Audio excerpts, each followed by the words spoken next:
세상에 떠도는 기묘한 괴담들. 첫 번째 이야기. 기숙사에서 귀신이 붙어서 부적을 썼다.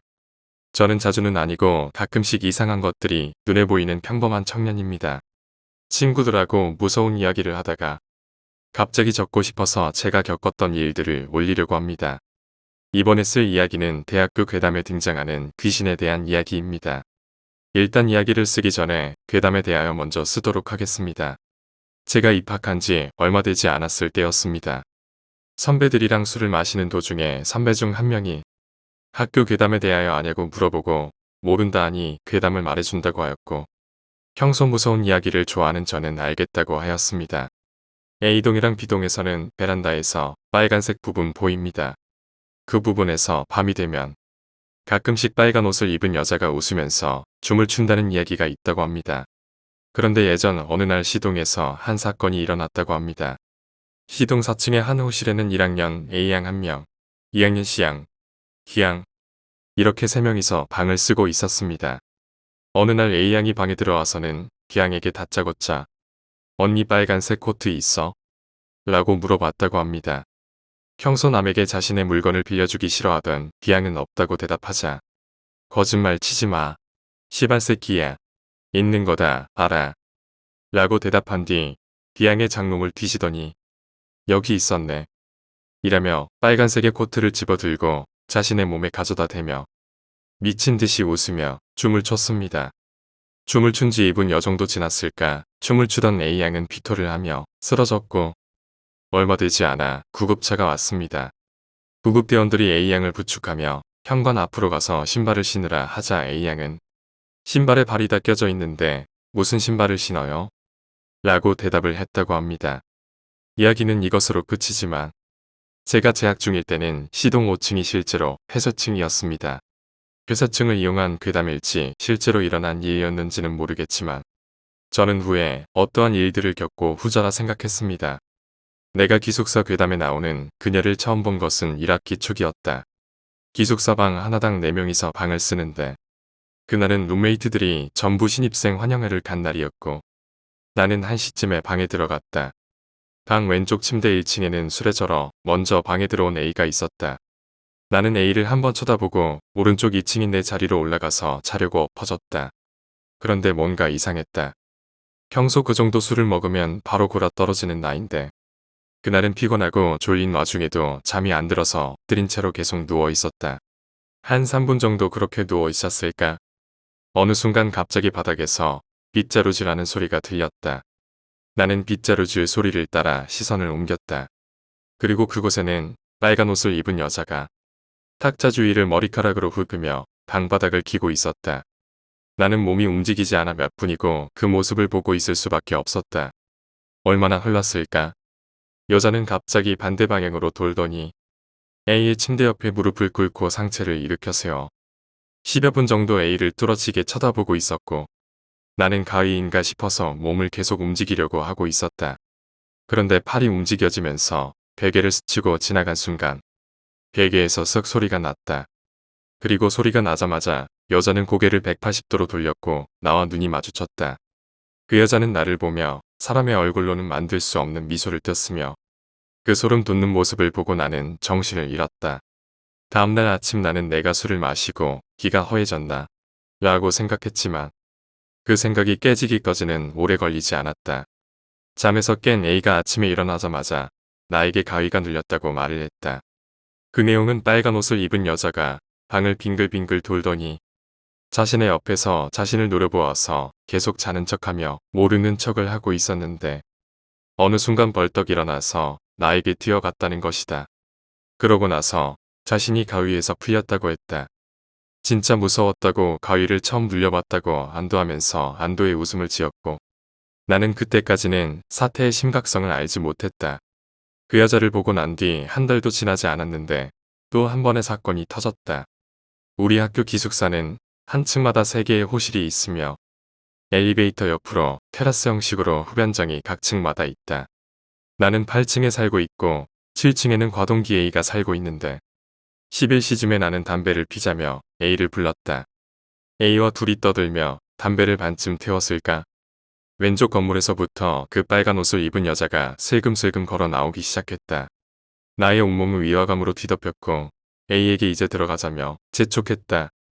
그리고 그 여자는 괴담에서와 같이 춤을 추긴 하는데 그 행위는 결코 춤이라 할 수 없었다. 목과 팔다리를 기괴하게 꺾으면서 흔들거릴 뿐이었다. A를 재촉한 끝에 A는 들어가자 하였고 A는 담배꽁초를 아래로 튕겨버렸다. 담배꽁초가 지면을 향해 추락하는 동안 나는 좋지 않은 예감이 들었다. 그리고 그 예감은 적중했다. 바닥에 담배꽁초가 떨어지자 그 여자는 우리 쪽을 쳐다보았다. 나는 그 여자와 눈이 마주쳤고 그녀는 입이 뒤까지 찢어져서 웃고 있었다. 나는 그날 그 여자를 보면 안 됐었다. 아니 눈이 마주쳤어도 무시하고 들어갔어야 한다. 그 여자를 몇 초 동안 보고 있었던 그날의 내가 원망스럽다. 어디선가 이상한 소리가 들려오기 시작했다. 쿵쿵쿵. 나는 신경을 쓰지 않으려 했지만 지속적으로 들려오는 그 소리에 신경이 모두 쏠려 있었다. 보통 사람들이 저 쿵쿵거리는 소리를 듣는다면 어디서 이 야밤에 시끄럽게 쿵쿵거리냐고 짜증을 낼 것이다. 나도 마음 한편으로 다른 방에서 시끄럽게 하는 거라고 믿으려고 노력하고 있었다. 하지만 이번에도 그것은 내 바람일 뿐이었다.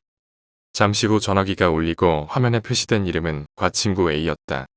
나는 전화받기가 매우 찝찝했지만 통화 버튼을 눌러 전화를 받았다. 아, 이 시간에 뭔데? 다음에 나 올 말이 무엇인지 어떤 일 때문에 전화가 온 것인지 대충 짐작이 가서 나도 모르게 목소리에 짜증이 썩여 나왔다. 야, 나 좆됐다. X야, 한 번만 내려와 줘라. 라고 A가 말했다. 아, 왜? 라고 내가 묻자. 나 좆됐어. 빨리 좀 와봐. 라고 A가 말했다. 야, 니 귀신 봤냐? 나는 혹시나 하던 마음이 역시 나로 굳혀졌다. 아, 몰라, 큰일 났어. 진짜 빨리 좀 내려와줘. 아나, 진짜 기다려봐. 금방 내려갈게. 나는 슬리퍼를 끌고 8층에서 7층으로 내려갔다. A는 똥 마려운 개처럼 자기 호실 앞에서 빙글빙글 돌고 있었다. 야, 뭔데? 너 그거 본 거 맞지? A는 대답 없이 고개만 끄덕였다. 그러면 그냥 내 방 와서 자라. A는 알겠다 하며 침구류만 가지고 오면 안 되나고 말을 했다. 야, 방에서 귀신 봤다며. 근데 저길 어떻게 또 들어가? 라고 내가 묻자. 금방 가지고 나올 테니까 같이 들어가줘. 아, 진짜 가지가지한다. 그냥 내가 가지고 올 테니까 기다리고 있어라. 근데 문 안쪽에서는 쿵쿵 소리가 들리고 있었다. 야, 방에서 누가 뭐하나? 아니다, 잘걸. 그럼 이 쿵쿵 소리 뭔데? 아, 가뜩이나 무서운데 장난하지 마라. 나는 나한테만 들리는 소리인가 싶어서 문을 열고 들어갔다. 현관에 들어가자 빨간 동그라미 친 곳에서 여자가 벽에다가 계속해서 머리를 찌고 있었다. 쿵쿵쿵. 나는 더 이상 들어갈 엄두가 안 났다.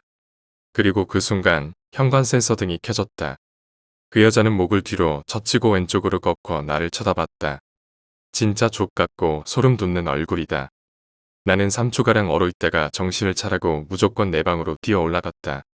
그리고 A도 내 뒤를 따라 허겁지겁 올라왔다. 그날은 그 뒤로 아무 일도 없었다. 하지만 그때 당신은 몰랐지만 마지막 한 번이 남아있었다. A의 방에서 도망쳐 나오고 이틀 뒤에 한 통의 전화가 왔다. 내 지인 중에서 무당 쪽에서 일을 하는 M이라는 사람이 있는데 M에게 전화가 온 것이다. M의 목소리에서는 걱정이 묻어나왔다. X야, 네 별일 없지? 라고 M이 말했다. 보통의 경우 안부를 저렇게 물어보는 사람은 없을 것이다. 나는 M이 뭔가 알고서 말하는 것 같았지만 평소 남에게 걱정 끼치는 걸 싫어해서 대충 둘러대고 말았다. 저는 그냥 학교 잘 다니고 있죠 뭐. 라고 내가 말하자. 내가 안 좋은 꿈을 꿔서 그런데 뭔 일 있으면 바로 말하고. 몸 조심해. 라고 M이 말했다. 네. 이렇게 전화가 끝나고 나는 시험 기간이라 하루 종일 룸메랑 시험 공부를 하니 3시가 조금 넘었다. 룸메는 졸리다며 컨디션 조절한다고 들어가고 나는 밤샐 작정으로 앉아서 계속 공부를 하고 있었다. 한 30분쯤 지났을 때 베란다 쪽에서 유리에 툭 뭔가가 부딪히는 소리가 들렸지만 나는 신경 쓰지 않았다. 그리고 잠시 후 퉁퉁 노크를 하는 소리가 들렸다. 내가 사는 방은 8층이다. 나의 온몸에는 소름이 돋았다. 여기는 누군가 올라와서 절대 두들길 수 없는 곳이다. 퉁퉁퉁. 잘 돌아가지 않는 고개를 돌려보니 고개 숙인 채로 나를 노려보고 있었다. 나와 눈이 마주치자 고개를 들더니 소리는 안 내고 입모양만으로 너 봤지? 라고 말하고 있었다. 그러고서는 미친 듯이 웃더니 계속 웃으면서 베란다 끝과 끝을 엄청 빠른 속도로 기어다녔다. 그 여자를 1분가량 쳐다본 것 같은데 체감상으로는 5분 정도로 느껴졌다. 무슨 생각이었는지는 모르겠지만 나는 공부하던 책들을 들었고 사시나무처럼 떨리던 내 손에서 책들은 바닥으로 떨어져 나갔다. 나는 다 버려두고 방문을 잠그고 방으로 들어와 룸메를 깨우는데 평소에 알람이 시작되면 5초도 안 돼서 일어나는 놈이 1분가량 몸을 흔들어도 안 깼다. 밖에서 그 여자의 미친 듯한 웃음소리가 들려오고 룸메는 깨워도 안 일어나고 나는 정말 미쳐버릴 것 같았다. 그렇게 해가 뜨기까지 미친 여자의 웃음소리를 쪼그린 상태로 계속 듣고만 있었다. 반쯤 정신을 놓고 멍해져 있는데 정신 차려보니 해가 뜨고 룸메의 알람이 울리고 있었다. 곧이어 룸메가 잠에게 깨고 잠에서 깬 룸메는 왜 이리 페인처럼 있냐고 실소를 터뜨리고 있는데 룸메를 본 나도 같이 웃음이 났다. 웃음은 3분 정도 멈추지 않고 나왔다. 그 살았다는 안도감과 살아있다는 기쁨에 하염없이 웃음이 났다. 그날 나는 오전 시험만 있어서 시험이 끝나자마자 M에게 달려갔다. M에게 있던 사실을 처음부터 말하고 있는데 M의 신엄마가 문을 벌컥 열고 들어오더니 당장 꺼져 이러면서 나를 향해 계속해서 욕을 했다. 후에 알고 보니 나에게 욕을 한 게 아니라 나에게 그 여자가 붙어 있었고 그 여자한테 나한테서 떨어지라고 그랬던 거라고 한다. M의 신엄마가 그 여자를 떨어뜨려주고 부적 한 장 써서 주셨는데 부적을 방에다가 붙여둔 뒤에 그 여자가 보이는 일은 없었다. 두 번째 이야기, 스님 엄마. 제 예비 시어머니신 스님 엄마를 소개해 드리려고 합니다. 스님이라고 해서 머리 빡빡 밀고 목탁 두드리며 연불만 하시는 분이라고 생각하시는 분들 많을 텐데요. 저희 스님 엄마는 승복은 작업복이다 하시는 분입니다. 아무튼 일반 스님들처럼 생각하지 마시고 스님계의 이단 안하고 보시면 될 것 같습니다. 예신과는 내가 23살쯤 만나서 스님 엄마는 그 후로 1년 뒤쯤에 배웠어. 평소 우리 엄마는 스님이야 라는 말로 시작해서 자세하게는 소개를 받아본 적이 없었던 터라 처음 인사하러 뵈러 갔을 적에 엄청 긴장하고 떨렸어. 엄마 뵈러 가는 중에 오만 가지 상상을 했어. 스님이시니까 깍듯이 예의를 지켜야 하겠지. 계속 무릎 꿇고 앉아 있어야 하나. 절에 엄마 따라 다니긴 했는데 불교에 대해서 물어보시면 어쩌지. 뭐 이런 것 때문에 긴장 탈대로 타고 도착했을 땐 머릿속이 하얗게 뿌얘졌어. 근데 전혀 예상 밖이었어. 예신이랑 너무나 닮은 얼굴에 엄청 젊어 보이시는 데다가 머리도 어깨까지의 긴 머리에 편한 트레이닝복 차림에 앉아 계셨어. 얘랑 나랑 닮았니? 하나도 안 닮았지? 이게 제일 처음 건 내주신 말이셨어. 하지만 아까도 말했다시피 판박이었어. 그냥 속으로만 생각했어. 오빠가 엄마 많이 닮았네요. 어머 기분 나쁘게 넌 왜 나를 닮았니? 아직도 둘이 닮았다고 하면 서로 정색하셨어. 난 신세대 엄마야. 불편하게 생각하지 말고 편하게 대해 편하게. 이렇게 말해주셔서. 그래서 그랬는지 처음 뵙는데도 참 편안하게 느껴졌었어. 우리는 이런저런 이야기 꽃을 피웠어. 첫 만남이었지만 무슨 예전부터 알고 지낸 사이랄까. 그냥 마냥 편안했어. 한참 이런저런 이야기를 나누는 도중 엄마 우리 사주 좀 봐줘. 라고 예신이 말했어. 스님 엄마는 어린 것들이 무슨 사주냐. 너네 인생 너네가 만들어서 가는 거지 사주 봐서 뭐하게. 라고 말했어. 그래도 한번 봐줘. 궁금해. 우리가 결혼 언제쯤 하나. 때 되면 하는 게 결혼이고 지금 당장 결혼할 것도 아니면서 뭘 그러냐. 그래서 안 봐준다고. 봐줘. 무슨 애기처럼 엄청 졸라댔어. 너 때 쓰는 게 막둥이 담으로 무서워. 그리고 스님 엄마는 펜 들고 연습장 펼치셨어. 생년월일 적고 태어난 시 적고 막 한자로 막 쓰셨어. 속으로 한자 되게 많이 아시네라고 생각했어. 눈 반짝반짝해서 엄마의 흩날리는 한자를 감탄하고 있을 때 넌 여자 한 2번 사귀었네. 라고 스님 엄마가 말했어. 엄마 그런 거 말고 우리 돌봐달라고. 라고 예신이 말했어. 군대 가기 전에 왜 헤어졌어? 우씨 나 말고 초록이 봐줘봐. 초록이 엄청 열정적으로 사랑했던 남자 있었네. 헉 아니에요. 어머니 저 남자 오빠가 처음이에요. 라고 내가 말했어. 뭐야 엄마 그만해 안 봐 안 봐. 내가 졌다. 라고 예신이 말했어. 왜? 봐달라며 더 자세히 봐줄까? 야 임마 사주 볼 때 분만 원이라도 딱 놓고 봐달라 하던가.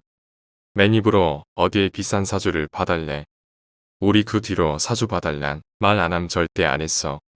엄마는 아기 같은 것들이 사주 봐달라고 앉아있으니 니들 혼나봐라 하신 거였어. 사실은 그때 엄마 말씀 다 맞아서 솔직히 좀 무서웠어. 이 절은 인연 따라오는 데라 인연이 안 닿으면 절대 올 수 없다고 하셨어. 그러니 앞으로 다툴 일 많아도 한 사람이 져줘야 둘 다 편해진다 하셨어. 우린 각자의 과거를 안 밝히기로 쇼붙였어. 여기저른 다 사람들 입으로 소문나고 소개하고 해서 오는 데였어. 진짜 그럴만한 게 절 위치가 요새처럼 뒤에 작은 동산이 있고 길도 꾸불꾸불 돼 있고 여름엔 나무들 숲에 가려져 잘 보이지도 않고 주위엔 마을이 조금 멀리 떨어져 있어서 불 안 켜면 좀 무서웠어. 여기까진 내가 엄마 처음 뵀을 때 있었던 엄마의 맛보기 사주 실력이었어. 예신이 올 엄마 사주장 잘 본다며 예전에 신도들이 끊이질 않았다고 엄마 자랑 엄청 했었어. 옆에서 신도분들 사주 본 거 이야기로 쓰고 싶은데 남의 사주 막 주저리 쓰는 게 죄송스러워서 못 쓰겠어. 이번엔 사주 얘기 말고 절에서 있었던 이야기를 들려주겠어. 여기 터는 음기가 참 세다고 하셨어. 남자들이 여기서 6개월을 못 버틴다고 했어. 엄마 스님에게 스님이 되고 싶다고 찾아오는 분들이 몇몇 계셨어. 그분들 행자로 두시고 절에서 생활하셨는데 꼭 무슨 일이 생겨 절에서 쫓겨나듯이 나가셨어. 개들도 암컷들은 좀 오래 사는데 수컷들은 오래 못 살고 집을 나가거나 일찍 죽었어. 스님 엄마는 이 터가 도깨비 터라고 하셨어. 들어본 적 있을 거야. 그런 터에 살면 망하거나 대박 나거나 뭐 이런 거야. 웬만한 기약한 분들은 못 사셔.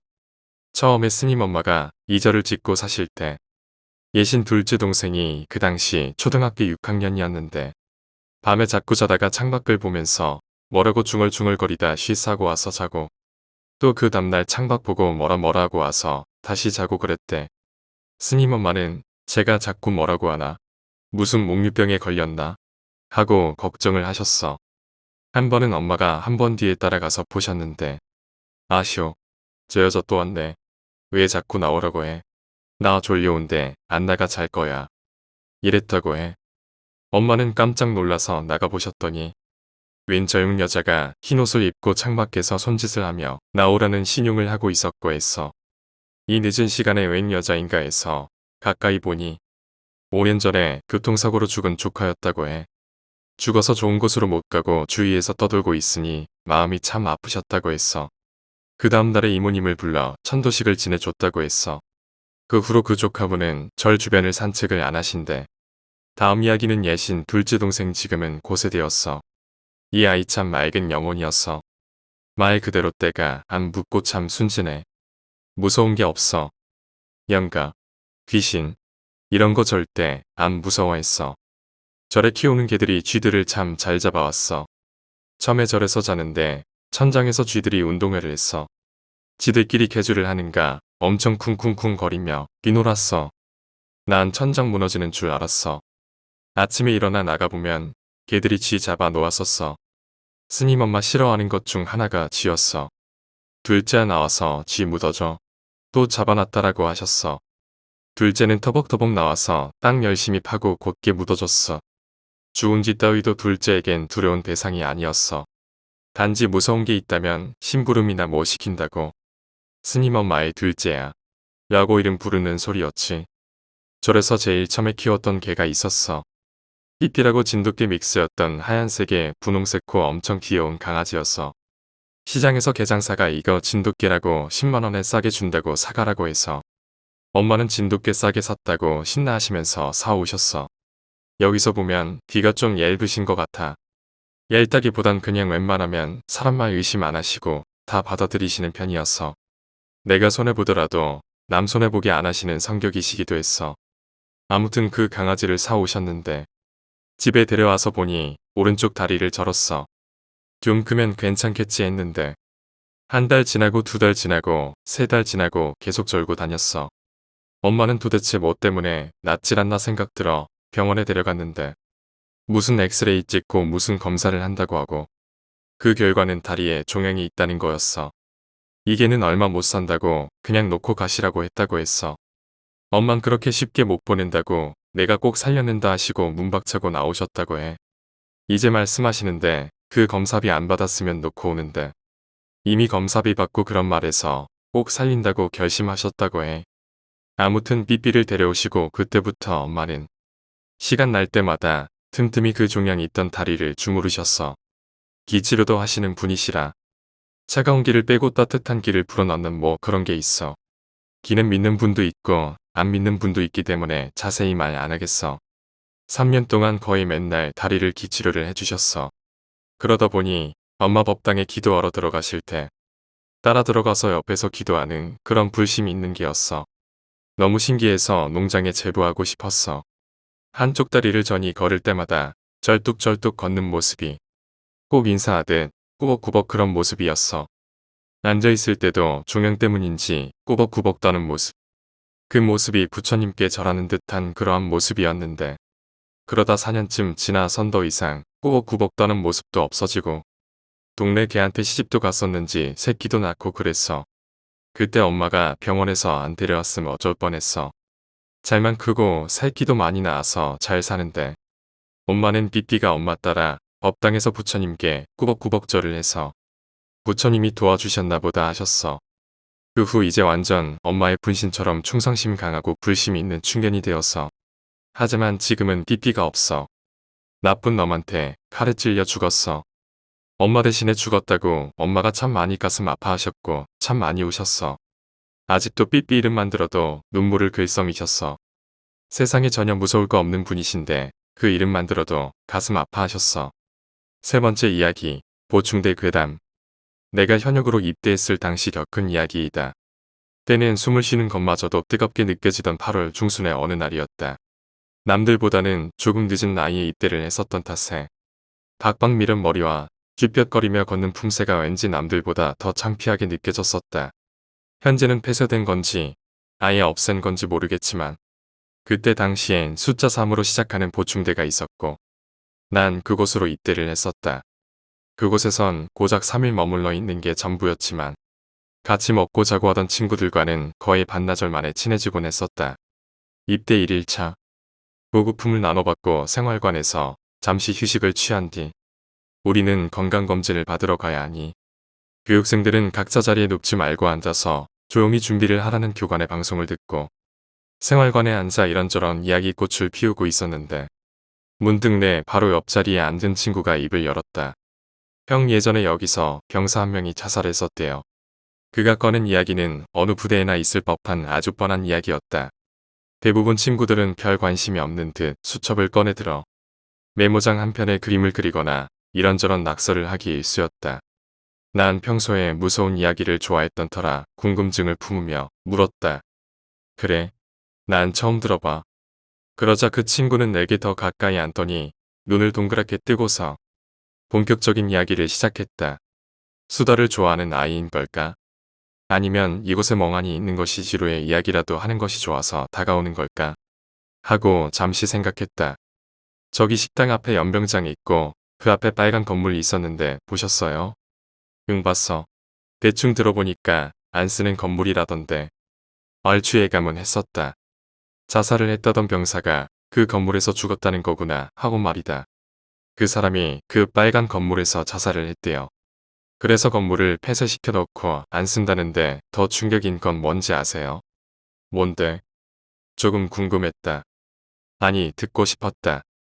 자살을 한 이후에 무슨 사건이라도 있었던 걸까 하고. 하지만 오늘 건강검진을 그 건물에서 한대요. 글쎄. 허탈했다. 난 실망했다는 듯 표정을 지어 보이며 그 친구에게 되물었다. 뭐야? 그게 뭐가 충격이라는 거지? 형, 생각을 해보세요.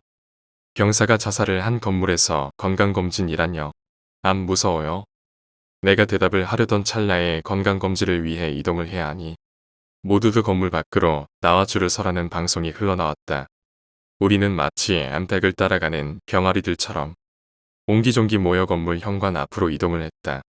건강검진 장소는 그 친구 말대로 폐쇄된 건물에서 진행이 됐는데 그곳의 내부는 처참했다.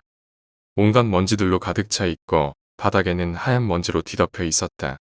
파티션의 일부인 것처럼 보이는 조각들과 잡다한 쓰레기들도 가득 차 있었다.